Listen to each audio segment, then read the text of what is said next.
Hello साथियों, सभी का स्वागत है और अभिनंदन करता हूँ आज की इस क्लास में। तो बात करते हैं आज राजस्थान के प्रमुख इतिहासकार जो भी हुए हैं उनके बारे में आज बात करते हैं। सबसे सटीक एवं विस्तृत जानकारी देने की मैं पूरी कोशिश करूँगा, तो सभी जुड़ जाइए एक बार। तो राजस्थान के प्रमुख इतिहासकारों में से कर्नल जेम्स टॉड, सूर्यमल मिश्रण, डॉक्टर गौरीशंकर हीराचंद ओझा, डॉक्टर दशरथ शर्मा, दयाल दास, कविराज श्यामल दास एवं एल.पी. टेसीटोरी। तो इसके साथ ही कुछ और इतिहासकार भी हैं जिनके बारे में आज बात करेंगे। तो पहले हैं colonel James Todd. Colonel James Todd जिनका जन्म जो है 20 मार्च 1782 को स्कॉटलैंड इंग्लैंड के इस्लिंगटन नामक स्थान पर हुआ था और इनकी जो मृत्यु है वो 18 नवंबर 1835 को हुई थी। इन्हें घोड़े वाले बाबा राजस्थान इतिहास का पितामह या जनक कहा था। राजस्थान इतिहास का जनक कहा जाता है। विशेषताओं में बात की जाए तो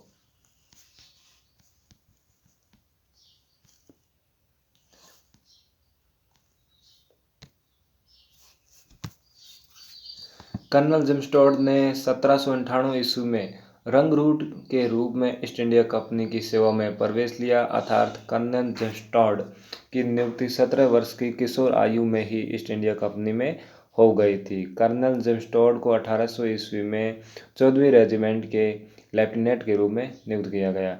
1801 में कर्नल जेम्स टॉड को दिल्ली के पास पुराने शहर की पैमाइश करने का काम सौंपा गया और 1805 में दौलत राव सिंधिया के दरबार में अंग्रेज सैनिक टुकड़ी के अधिकारी अंग्रेज जो सैनिक टुकड़ी है उनके अधिकारी के रूप में इनको नियुक्त किया गया और 1817 से लेकर 1822 तक पॉलिटिकल एजेंट रहे और सर्वप्रथम फरवरी 1818 में राजस्थान में उदयपुर के पॉलिटिकल एजेंट नियुक्त किए गए इनको। और ये राजस्थान में सबसे पहले जो है मांडलगढ़ भीलवाड़ा आए थे। और मांडलगढ़ अगर भीलवाड़ा की बात की जाए जहाँ का तिलस्वा महादेव मेला लगता है, जल झूलनी या देव झूलनी जो उत्सव है वो आयोजित किया जाता है। इसके साथ ही सागरी जलाशय वो भी मांडलगढ़ में स्थित है। राणा सांगा की छतरी स्थित है मांडलगढ़ में, तो ये मांडलगढ़ से संबंधित है। मांडलगढ़ वह किला है जहाँ पर महाराणा प्रताप है वो अधिकार नहीं कर पाए थे। आगे बात करते हैं 1818 से लेकर 1822 तक जो टॉड है ये पश्चिमी राजपूताने के पॉलिटिकल एजेंट के रूप में कार्य करते रहे। आगे बात करते हैं 1822 में पॉलिटिकल एजेंट के रूप से अपना जो पद है वो त्याग पत्र दे दिया था उस पद से। और इनकी जो मृत्यु है वो 53 साल की आयु में 18 नवंबर 1835 को इंग्लैंड में हुई थी। कर्नल जेम्स टॉड ने 24 वर्ष भारत में बिताए और 18 वर्ष राजपूताना में बिताए। इनकी प्रमुख रूप से 2 पुस्तकें इन्होंने लिखी थी। Annuls and antiquities of Rajasthan, ये पुस्तक 2 भाग में प्रकाशित हुई थी। इस पुस्तक का पहला भाग जो है 1829 में प्रकाशित हुआ। प्रथम भाग में मेवाड़ का इतिहास और सामंती व्यवस्था के बारे में लिखा गया था तथा दूसरा भाग जो है वो 1832 में प्रकाशित हुआ था। इस पुस्तक के दोनों भागों में 85 अध्याय हैं। कर्नल जेम्स टॉड की annals and activities of Rajasthan पुस्तक का हिंदी अनुवाद जो है डॉक्टर गौरीशंकर हीराचंद ओझा ने किया था। और डॉक्टर गौरीशंकर हीराचंद ओझा जिसे राजस्थान का गरीबन कहा जाता है और इनका जन्म रोहिड़ा गांव सिरोही में हुआ था। और इनकी जो दूसरी पुस्तक है कर्नल जेम्स टॉड की ट्रेवल्स इन वेस्टर्न इंडिया, पश्चिमी भारत की यात्रा, ये पुस्तक कर्नल जेम्स टॉड की मृत्यु के बाद सन 1839 में प्रकाशित हुई थी। अगले इतिहासकार है सूर्यमल मिश्रण।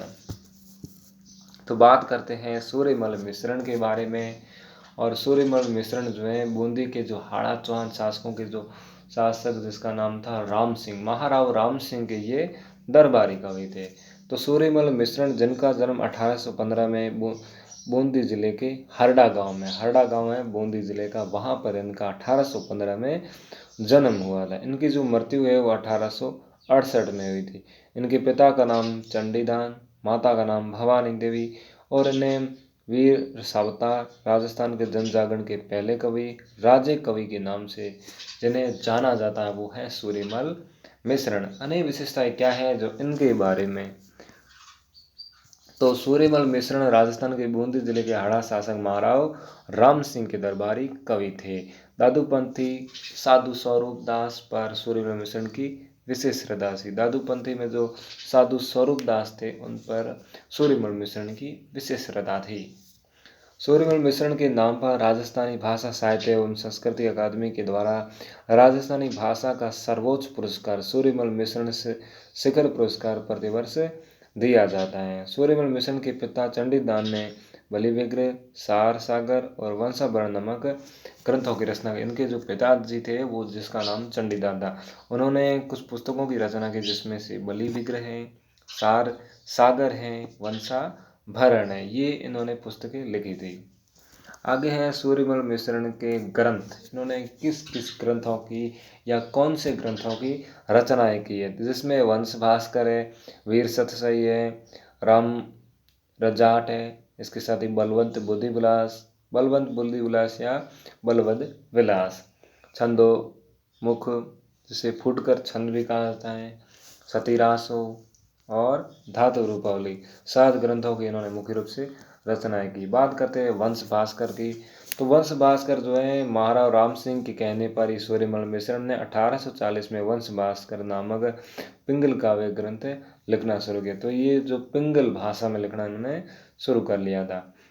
और राम सिंह तथा सूर्यमल मिश्रण में अनबन होने के कारण, इन दोनों में अनबन होने के कारण 1856 में वंश भास्कर नामक ग्रंथ को लिखना बंद कर दिया। जब इन दोनों के बीच में अनबन शुरू हो गई, बनती नहीं थी, तो इन्होंने 1856 में ये ग्रंथ ही बंद कर दिया।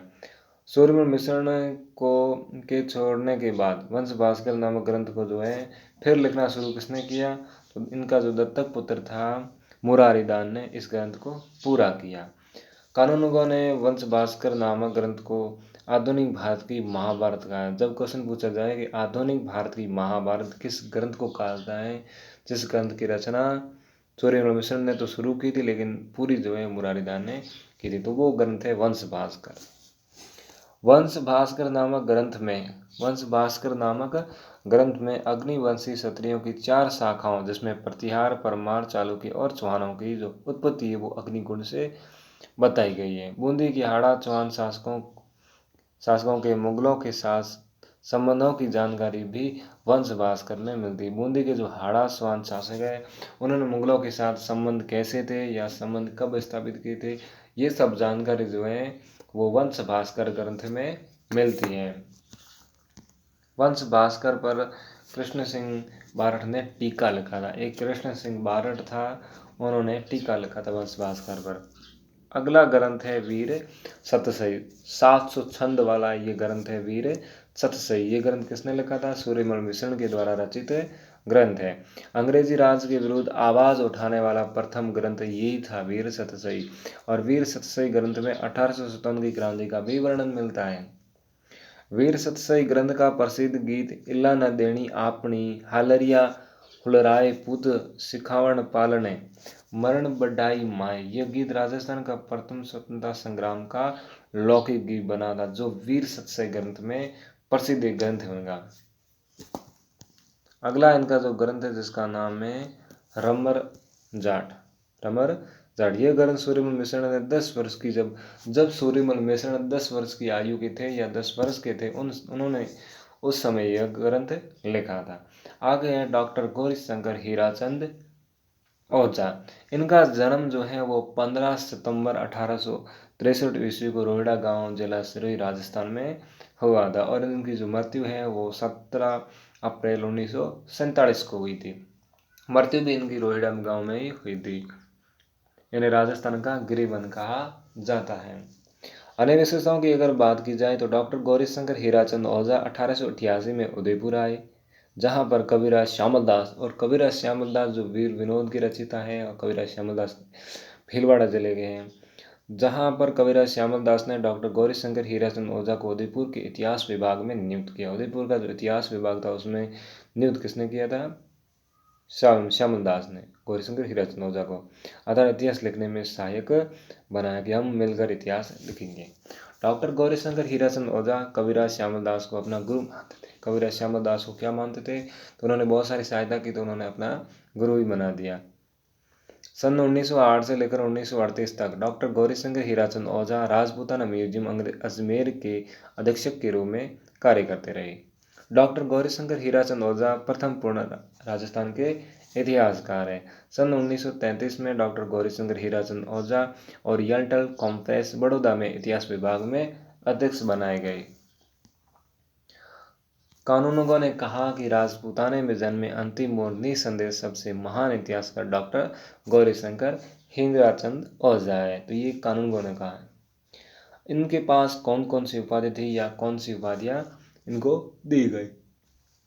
तो पहली उपाधि है राम बहादुर की। यह उपाधि डॉक्टर गौरीशंकर हीराचंद ओझा को 1914 में मिली थी। कब मिली थी? 1914 में इनको एक उपाधि दी गई राम बहादुर की।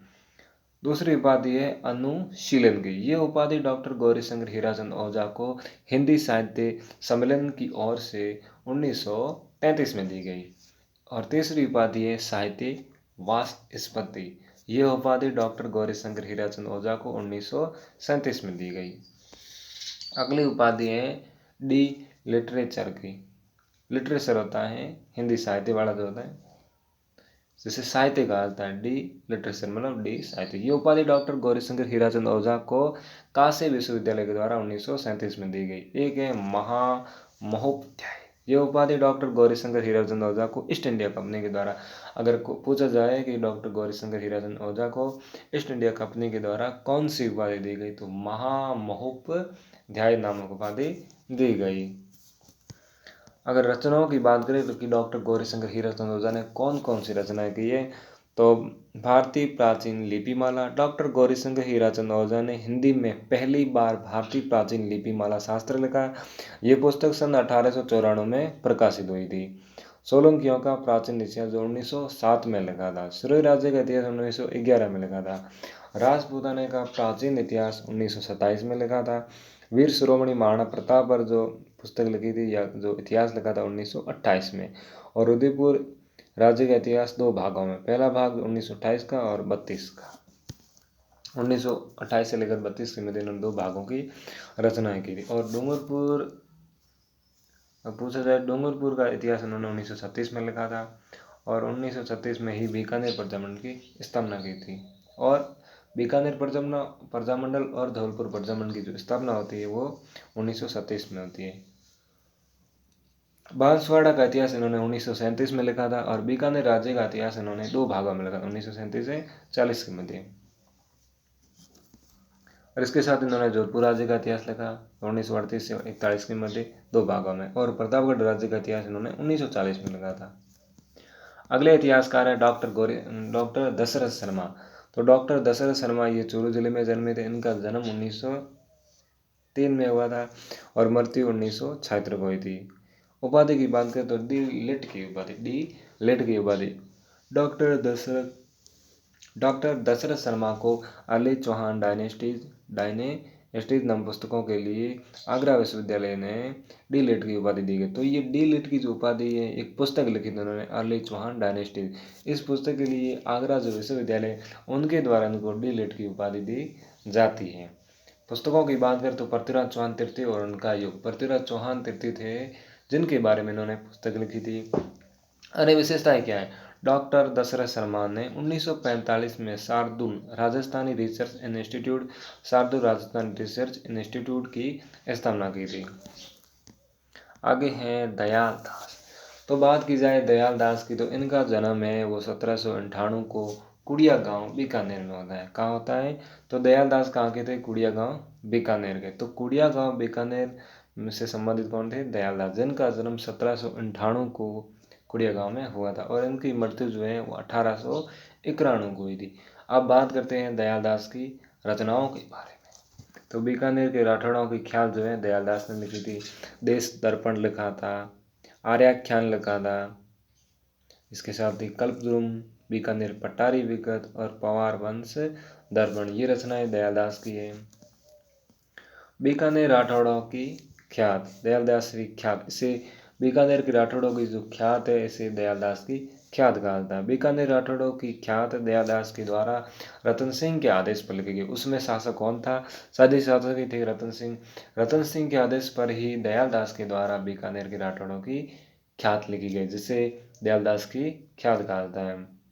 बीकानेर राठौड़ों की ख्यात में राठौड़ों की उत्पत्ति से लेकर सरदार सिंह तक का इतिहास इसमें लिखा हुआ है। दयालदास थे ये 4 शासकों के संरक्षक रहे थे, जिसमें से सूरत सिंह, रतन सिंह, सरदार सिंह और डूंगर सिंह। बात की जाए सूरत सिंह तो 1787 से लेकर 1828, रतन सिंह 1828 से लेकर 1851 और सरदार सिंह 1851 से लेकर 1872 और डूंगर सिंह 1872 से लेकर 1887। बात करते हैं कविराज श्यामल दास। तो कविराज श्यामल दास जो है ये कहाँ के थे? भीलवाड़ा के थे। बात करते हैं कविराज श्यामल दास। इनका जन्म जो है वो 5 जुलाई 1838 में दोगलिया गांव भीलवाड़ा जो है एक भीलवाड़ा में जो सापुरा पड़ता है वहाँ पर इनका जन्म हुआ था। और सापुरा जो सबसे छोटा ठिकाना था जो मेवाड़ के अंतर्गत आता था। इनकी जो मृत्यु है वो 3 जून 1893 को हुई थी। इनको कौन कौन सी उपाधियाँ दी गई, जिनमें से केसर हिंद कविराज ये उपाधि सज्जन सिंह ने दी थी। केसर हिंद उपाधि, इसके साथ ही जो कविराज उपाधि है, कविराज श्यामल दास को कविराज की उपाधि किसने दी थी? तो कविराज की जो उपाधि है वो सज्जन सिंह ने दी थी। और महामोपाध्याय ये उपाधि दी गई। पुस्तक की बात करें तो वीर बनोद, इसकी जो प्रसिद्ध रचना है या जो प्रसिद्ध इनकी पुस्तक है वो क्या है? वीर बनोद है। इस पुस्तक को कविराज श्यामल दास ने 1871 में शंभू सिंह के समय लिखना शुरू किया। उसमें भी जो शासक था मेवाड़ का वो शंभू सिंह था और 1871 में ये पुस्तक लिखना शुरू की थी। इस पुस्तक के लिए सज्जन सिंह ने 1 लाख रुपए दिए थे।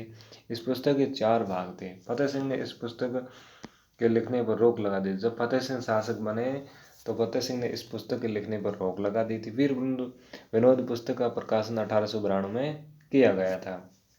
अगला है LP तेसीतोरी। ये हालांकि ये राजस्थान के नहीं थे, लेकिन इनका जो कर्म भूमि कह सकते हैं वो बीकानेर रही है। बीकानेर में इनका प्रमुख कह सकते हैं या मुख्य योगदान रहा था।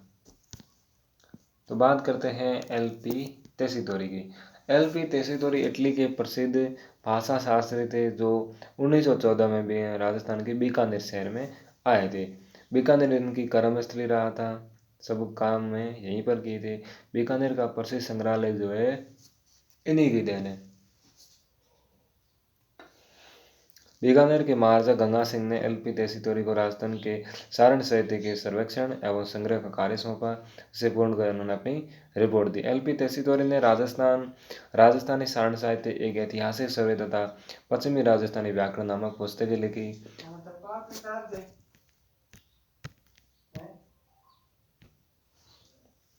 LP तेसीतोरी ने राजस्थान सारण साहित्य एक ऐतिहासिक सर्वे तथा पश्चिमी राजस्थान व्याकरण नामक पुस्तक लिखी थी।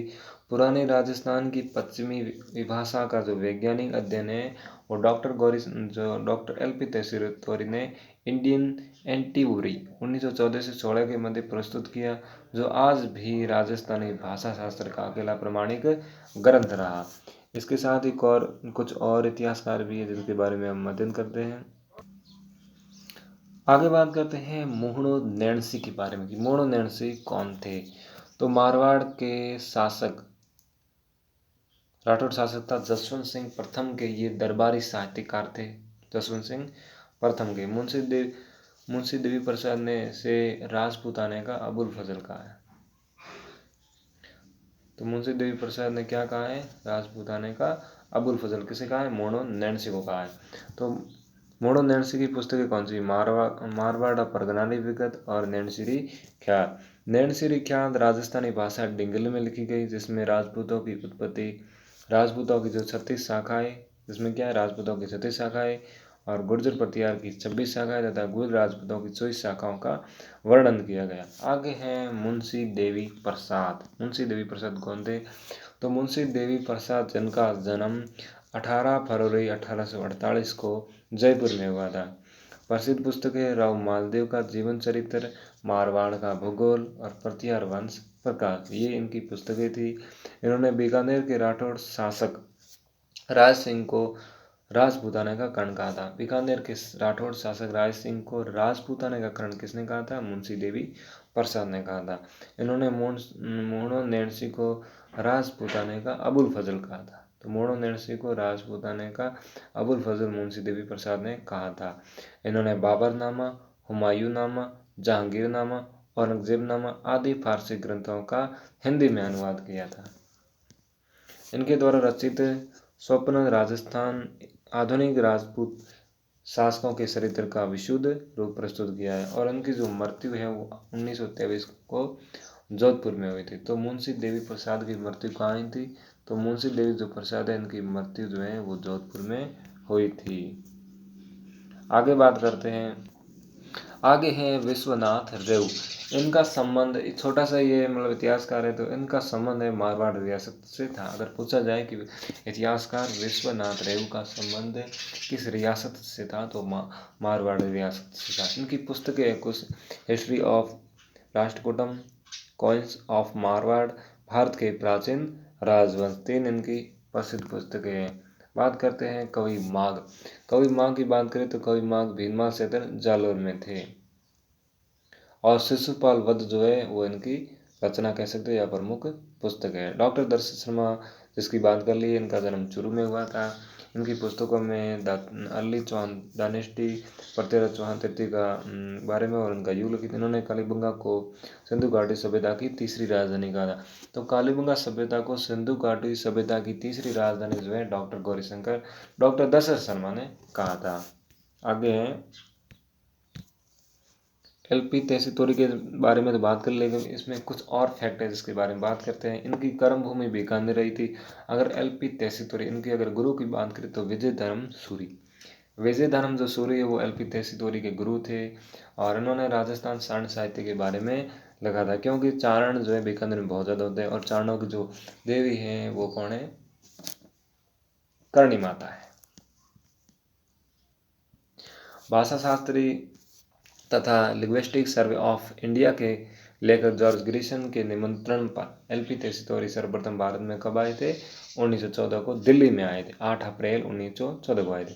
दिल्ली से वे राजस्थान में सर्वप्रथम जोधपुर और बाद में बीकानेर, और राजस्थान में सर्वप्रथम कहाँ आए थे? जोधपुर। जोधपुर के बाद बीकानेर आए थे। एलपी तहसीतौरी ने राजस्थान सारण साहित्य व ऐतिहासिक सर्वे नाम पुस्तकें लिखी थी। अपनी कर्मस्थली बीकानेर में ही उन्होंने दूसरा ग्रंथ पश्चिमी राजस्थान का व्याकरण लिखा। इनकी मृत्यु जो है 1919 को होती है। 22 नवंबर 1919 को इनकी मृत्यु कहाँ होती है? बीकानेर में होती है। और इनका स्मारक है वो भी बीकानेर में स्थित है। अन्य साहित्यकार की बात करें या इतिहासकार जो हुए हैं उनमें से शिवचंद भरतिया। शिवचंद अगर भरतिया की बात की जाए तो इन्होंने कनक सुंदर लिखा था, जिसे राजस्थानी भाषा का प्रथम उपन्यास है जिसका नाम है कनक सुंदर। ये कनक सुंदर जो उपन्यास है वो किसने लिखा था? शिवचंद भरतिया ने। और नाटक जो है केसर विलास, जो राजस्थानी भाषा का प्रथम नाटक है जिसका नाम है केसर विलास, ये नाटक भी शिवचंद भरतिया ने लिखा। बात करते हैं मणि मधुकर की। तो मणि मधुकर जिनके उपन्यास है पग फेरो, सुधी सपनों के थे। और नाटक की बात करें तो रस गंधर्व, खेला पालमपुर, ये इनके क्या थे? नाटक थे। बात करते हैं जगदीश सिंह गहलोत की। तो जगदीश सिंह गहलोत है, ये जोधपुर में जन्मे। 1903 में इनका जन्म हुआ था। इन्होंने 3 खंडों में राजस्थान का संपूर्ण इतिहास लिखा था। इनकी मृत्यु जो है 1958 को होती है। आगे है विजयदान देथा। विजयदान देथा के उपन्यास कौन से? तो तीड़ूराव और मारो बादली। कहानी की बात करें तो अलेखू, हिटलर, बातारी, फुलवारी। आगे है यादवेंद्र शर्मा चंद्र। इनके उपन्यास है हूँ गोरी किन पीवरी, जनानी ड्योढ़ी, हजार घोड़ों का सवार। तो यादवेंद्र शर्मा चंद्र जो है इन्होंने हूँ गोरी किण पीवरी, जनानी ड्योढ़ी, हजार घोड़ों का सवार, ये भी लिखे उपन्यास। और नाटक की बात करें ताश रो घर, ताश मतलब पत्तों रो घर, ये नाटक किसने लिखा था? यादवेंद्र शर्मा चंद्र ने। और कहानी जो है जमारो है। आगे हैं रामनाथ रत्नो। रामनाथ रत्नो की बात की जाए तो इनका जन्म सीकर में 1860 को हुआ था। राजस्थान का इतिहास जो है इन्होंने रचना की थी और इनकी मृत्यु 1910 को हुई थी। आगे हैं सीताराम लालस। राजस्थानी शब्दकोश जो है सीताराम लालच ने लिखा था। कन्हैयालाल सेठिया पाथल और पीथल धरती धोरारी सुजानगढ़ शुरू में इनका जन्म हुआ था, कन्हैयालाल सेठिया का। और हरिराम मीणा, हाँ चांद मेरा है, ये हरिराम मीणा लगा। लक्ष्मी कुमारी चूंडावत, मजली रात, मूमल, बागो भारमली, ये लक्ष्मी कुमारी चूंडावत ने लिखा था। राग है राघव जिन्होंने धरोंदी, मुर्दों का टीला, कब तक पुकारूं आज की आवाज, ये जो है रागे राघव के। मेघराज मुकुल सेनानी, धरतीरो श्रृंगार। आगे बात करते हैं श्री लाल नथमल जोशी, आबे पटकी एक बिंदनी दो बिंद, ये इनके हैं। कर्नल जस्टोड के बारे में अगर और कुछ पूछा जाए तो इनके गुरु का नाम ज्ञानचंद्र था और राजस्थान में सर्वप्रथम राजपूताना में कहा थे, मांडलगढ़ आए थे। 1817 से लेकर 22 के मध्य मेवाड़ और हाड़ौती क्षेत्र के पॉलिटिकल एजेंट के रूप में इन्होंने कार्य किया था। एक पुस्तक थी the annals and activities of Rajasthan, इनके अन्य नाम क्या था?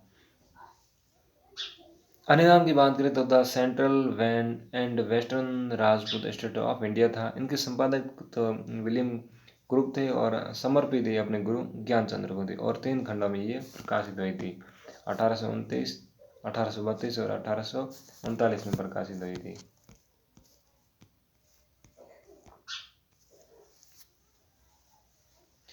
तो अगर बात की जाए गौरीशंकर हीराचंद ओझा की, ये अपना गुरु जो है कविराजा श्यामदास को मानते थे और पश्चिमी राजपूताना का इतिहास प्रसिद्ध जो पुस्तक थी प्राचीन भारतीय लिपिमाला, वो इन्होंने लिखी थी।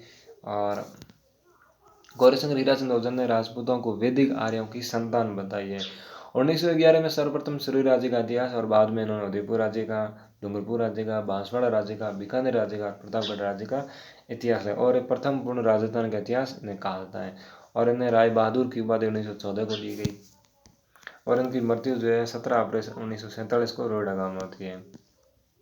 ये कविराज श्यामल, ये महाराणा शंभू सिंह और सज्जन सिंह के दरबारी साथीकार थे।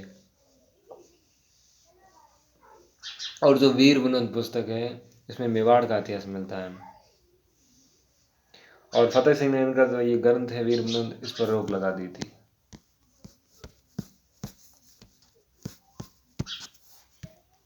तो राजस्थान के प्रमुख इतिहासकार के साथ ही प्रमुख साहित्यकार की भी बात की है।